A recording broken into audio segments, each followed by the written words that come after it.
Welcome back student. Welcome to another video tutorial from Shivaji Group of Institution. Myself SK Pal. And today I am going to talking about the double helical structure of DNA molecule. In the previous lecture I told the Levine concept. It means the tetranucleotide hypothesis of Levine and Chargaff rule. In this video lecture we will discuss about the double helical structure of DNA molecule. So सबसे पहले DNA का जो double helical structure of DNA molecule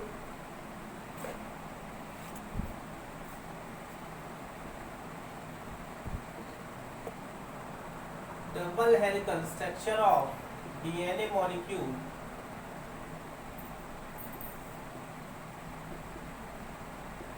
सबसे पहले DNA के double helical structure का जो था structure double helical structure of DNA molecule सबसे पहले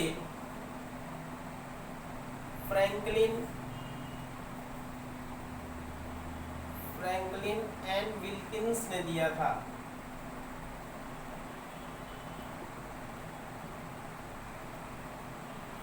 फ्रैंकलिन एंड विल्किंस ने double helical structure of DNA molecule दिया था। इन्होंने सबसे पहले ये बताया कि डीएनए का ये जो मॉलिक्यूल है ये डबल स्ट्रैंड्स का बना हुआ है। इन्होंने डीएनए के स्ट्रक्चर को एक्सरे डिफ्लेक्शन द्वारा फोटो स्क्रीन पे देखा तो उनको दो स्ट्रक्चर दिखाई दिए, यानी कि डीएनए के दो स्ट्रैंड दिखाई पड़े। और इन्होंने ये बताया कि डीएनए के दोनों स्ट्रैंड में जो नाइट्रोजनस बेस होते हैं, नाइट्रोजनस बेस के बीच में जो गैप होता है वो 3.4 एंगस्ट्रॉन का होता है। और डीएनए की एक क्वाइलिंग में टोटल 10 नाइट्रोजनस बेस पाए जाते हैं। तो एक स्पाइरल में या एक क्वाइलिंग में डीएनए की लेंथ बनती है 34 एंगस्ट्रॉन की। तो ये बातें तो फ्रैंकलिन एंड विल्किंस ने सबसे पहले बताई थी वॉटसन एंड क्रिक मॉडल से पहले। वॉटसन एंड क्रिक मॉडल से पहले इन्होंने ये सारी चीज़ें बताई 1951 में। 1951 से 1953 के बीच में इन्होंने अपनी ये खोज की थी। तो फ्रैंकलिन एंड विल्किंस ने सबसे पहले double helical structure of DNA molecule दिया था।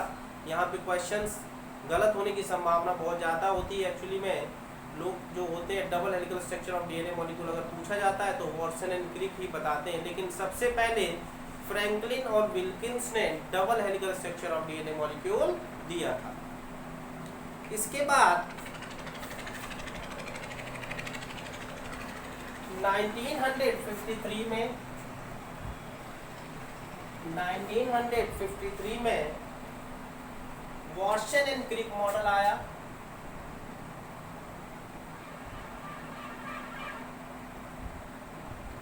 वॉटसन एंड क्रिक मॉडल आया 1953 में। 1953 में वॉटसन एंड क्रिक ने जब फ्रैंकलिन और विल्किंस की स्टडी को ध्यान में रखकर इन्होंने डीएनए का 3 डायमेंशनल स्ट्रक्चर प्रस्तुत किया था। याद रखिएगा यहाँ पर 3 dimensional structure of DNA molecule is given by Watson and Crick। 3 dimensional structure of DNA किसने दिया था? वॉटसन एंड क्रिक ने दिया था।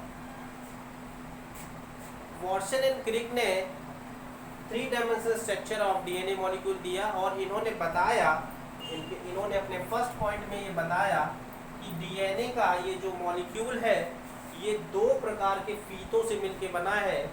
ये डबल स्ट्रैंडेड होता है, इसमें 2 स्ट्रैंड पाए जाते हैं। दोनों स्ट्रैंड एक सेंट्रल एक्सिस के चारों तरफ, दिस इज ये ब्लैक लाइन से जो ड्रॉ करके मैंने दिखाई है ये सेंट्रल एक्सिस है। पहले पॉइंट में इन्होंने बताया कि डीएनए का ये मॉलिक्यूल एक सेंट्रल एक्सिस में राइट हैंडेड कॉइल किया रहता है। राइट हैंडेड कॉइलिंग, इस तरीके से कॉइलिंग होती हुई चली जाती है continuous. This is known as, this one is right hand and this is right handed coiling of the strands of DNA. एक सेंट्रल एक्सिस के दौरान राइट हैंडेड कॉइलिंग किए हुए रहते हैं दोनों स्ट्रैंड। फर्स्ट पॉइंट में इन्होंने ये चीज बताई। उसके बाद दूसरे पॉइंट में इन्होंने बताया कि डीएनए का एक स्ट्रैंड अगर 5' to 3' डायरेक्शन में रन करेगा, 5' to 3' डायरेक्शन में रन करेगा, तो दूसरा वाला स्ट्रैंड जो है वो 3' to 5' डायरेक्शन में रन करेगा, 3' to 5' डायरेक्शन में रन करेगा। दोनों स्ट्रैंड एक दूसरे के एंटी पैरेलल्स होते हैं। कहने का मतलब है, मान लीजिए अगर एक स्ट्रैंड ये है तो दूसरा स्ट्रैंड जो होगा वो इस तरीके से होगा, ये 5' to 3' डायरेक्शन है तो ये 3' to 5' डायरेक्शन, इस तरीके से डीएनए के दोनों स्ट्रैंड्स होते हैं। और दोनों स्ट्रैंड राइट हैंडेड कॉइलिंग करते हुए चले जाते हैं like that. This one is known as right handed coiling B DNA. अच्छा, एक बात और ध्यान रखिएगा, जो वॉटसन एंड क्रिक ने जिस डीएनए का स्टडी की थी वो बी टाइप का डीएनए था। डीएनए के और भी टाइप्स होते हैं, ये मैं बाद में बताऊंगा। डीएनए का जो वॉटसन एंड क्रिक ने मॉडल दिया था वो कौन सा टाइप था? बी टाइप था। और बी टाइप में राइट हैंडेड कॉइलिंग पाई जाती है एक सेंट्रल एक्सिस के दौरान। तीसरे पॉइंट में इन्होंने क्या बताया? तीसरे पॉइंट में इन्होंने बताया कि ये जो नाइट्रोजनस बेस होते हैं, ये जो nitrogenous base adenine, guanine, thymine और साइटोसिन होते हैं, ये सेंट्रल एक्सिस की तरफ सेंटर में होते हैं। These are at the center of the central axis, और ये बीच में होते हैं। कहने का मतलब सेंटर में होते हैं। नाइट्रोजनस बेस ऑलवेज सेंटर्स पर होते हैं, और शुगर और फॉस्फेट जो होती है वो बाहर की तरफ होती है, आउटसाइड होती है। यहाँ पर मैंने दिखाया भी है sugar phosphate backbone, sugar phosphate backbone, यानी कि मतलब ये हुआ कि जो डीएनए मॉलिक्यूल है उसकी बैकबोन किसकी बनी होती है? शुगर और फॉस्फेट मॉलिक्यूल। सॉरी। तो ये 3 डायमेंशनल स्ट्रक्चर डीएनए मॉलिक्यूल का वॉटसन एंड क्रिक ने बताया। यहाँ पर क्या होगा? Phosphate sugar, phosphate sugar, phosphate sugar होगा, और सेंटर पे क्या होगा? नाइट्रोजनस बेस होंगे। अच्छा, यहाँ पर 5' और 3' डायरेक्शन की बात करते हैं।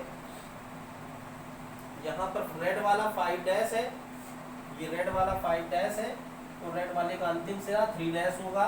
और यहाँ पर अगर ब्लू वाला 3' है तो इसका अंतिम सिरा 5' होगा। एक्चुअली में ये 3' और 5' क्या है? ये फास्फोडाइस्टर बॉन्डिंग है, फास्फोडाइस्टर बॉन्डिंग होती है। एक फॉस्फेट कहने का मतलब है शुगर का एक मॉलिक्यूल होता है। मैंने आपको जैसा कि पहले ही बताया, शुगर मॉलिक्यूल, जैसे मैं एग्जांपल बताता हूँ आपको। शुगर जो पाई जाती है वो कौन सी शुगर होती है? पेंटोज शुगर होती है। इस तरीके से 5 कार्बन की बनी हुई होती है sugar, this is called pentose sugar. इसी पेंटोज शुगर से यहाँ पर नाइट्रोजनस बेस एडेनिन या ग्वाइनिन या थाइमिन या साइटोसिन होते हैं। फर्स्ट कार्बन शुगर के फर्स्ट कार्बन पे, ये फर्स्ट कार्बन है C1, शुगर के फर्स्ट कार्बन से नाइट्रोजनस बेस जुड़े होते हैं। और इसके 5th कार्बन से, ये फर्स्ट कार्बन है, ये सेकंड कार्बन है, ये थर्ड कार्बन है, ये 4th कार्बन है, और ये 5th कार्बन है। इसके 5th कार्बन से यहाँ पर फॉस्फेट ग्रुप जुड़ा होता है। इस तरीके से ये फॉस्फेट ग्रुप जुड़ा हुआ होता है। और ये जो 3' डायरेक्शन से इससे दूसरा फॉस्फेट ग्रुप जुड़ा होता है इस तरीके से। फिर यहाँ पर एक आपका पेंटोज शुगर होता है, और वो फिर C5 यानी 5th कार्बन से ये जुड़ा होता है। तो यहाँ पर ये जो 3' 5' वाला चक्कर है, ये एक्चुअली में क्या है? शुगर और फॉस्फोडाइस्टर बॉन्डिंग है। यानी एक शुगर का 3' दूसरे शुगर दूसरे न्यूक्लियोटाइड का 5', ये आपस में जुड़े होते हैं। इसलिए हम इसको 3' to 5' या 5' to 3' डायरेक्शन कहते हैं। डीएनए के दोनों मॉलिक्यूल एक दूसरे के, दोनों स्ट्रैंड एक दूसरे के एंटी पैरेलल होते हैं, दोनों स्ट्रैंड एक दूसरे के एंटी पैरेलल होते हैं। ठीक है, तो अब इस तीसरे पॉइंट की बात हो गई। अब बात करते हैं 4th पॉइंट की। 4th पॉइंट में इन्होंने बताया, वॉटसन एंड क्रिक ने बताया कि डीएनए के जो न्यूक्लियोटाइड्स होते हैं, इन एक स्ट्रैंड के न्यूक्लियोटाइड्स जो होते हैं, ये एक दूसरे से 3.4 एंगस्ट्रॉम की दूरी पर होते हैं। ये पॉइंट बहुत ज़्यादा इंपॉर्टेंट है, याद रखिएगा। नाइट्रोजनस बेस जो होते हैं, दोनों नाइट्रोजनस बेस एक दूसरे से 3.4 एंगस्ट्रॉम, या इसको नैनोमीटर में भी पूछ लिया जाता है, तो 0.34 नैनोमीटर की डिस्टेंस पर होते हैं। ये बात एक ध्यान रखिएगा। दूसरी बात कि डीएनए का ये जो मॉलिक्यूल्स है जब ये बेंड करता है तो यहाँ पर एक माइनर ग्रुप बनाता है, और इधर से बेंड करता है तो ये एक मेजर ग्रुप बनाता है, माइनर ग्रुप और मेजर ग्रुप। ये माइनर ग्रुप जो होता है वो 6 एंगस्ट्रॉन का होता है, मेजर ग्रुप 12 एंगस्ट्रॉन का होता है, ये भी बात ध्यान रखिएगा। तो माइनर ग्रुप और मेजर ग्रुप डीएनए में पाए जाते हैं। अच्छा, दूसरी बात कि डीएनए के स्पाइरल की बात करें, यानी कि इसकी क्वाइलिंग की बात करें, तो डीएनए की एक क्वाइलिंग यहाँ से लेके यहाँ तक की एक क्वाइलिंग, ये देखिए आप, यहाँ से लेके यहाँ तक ये सिंगल क्वाइलिंग है एक बार। और सिंगल क्वाइलिंग कैसे चेक करेंगे, हमेशा ऐसे याद रखिए, ये एस बनाएगा, जहाँ एस पूरा बन रहा है वो सिंगल क्वाइलिंग है डीएनए। और डीएनए की एक सिंगल क्वाइलिंग में 10 नाइट्रोजनस बेस होते हैं। कितने नाइट्रोजन बेस होते हैं? 10। देखिए 5 यहाँ पर है, 5 यहाँ पर, 10 नाइट्रोजन बेस होते हैं। अगर हम क्वाइलिंग को यहाँ से स्टार्ट करें तो देखिए 5 यहाँ पर है तो 5 यहाँ पर। तो इस तरीके से क्वाइलिंग कैसे बनाते हैं, पूरा एक एस बनना चाहिए तो आपकी एक सिंगल क्वाइल आ जाएगी। डीएनए की एक स्पाइरल में इसको क्वाइलिंग या वन क्वाइल या वन स्पाइरल भी बोलते हैं। डीएनए के एक स्पाइरल में 10 नाइट्रोजन बेस होते हैं, तो डीएनए का जो एक स्पाइरल होता है उसकी लेंथ 34 एंगस्ट्रॉन हो जाएगी, क्योंकि आपको पता है कि 2 नाइट्रोजन बेस की दूरी कितनी होती है, 3.4 एंगस्ट्रॉन होती है। तो 10 नाइट्रोजन बेस की दूरी कितनी हो जाएगी, 34 एंगस्ट्रॉन की हो जाएगी।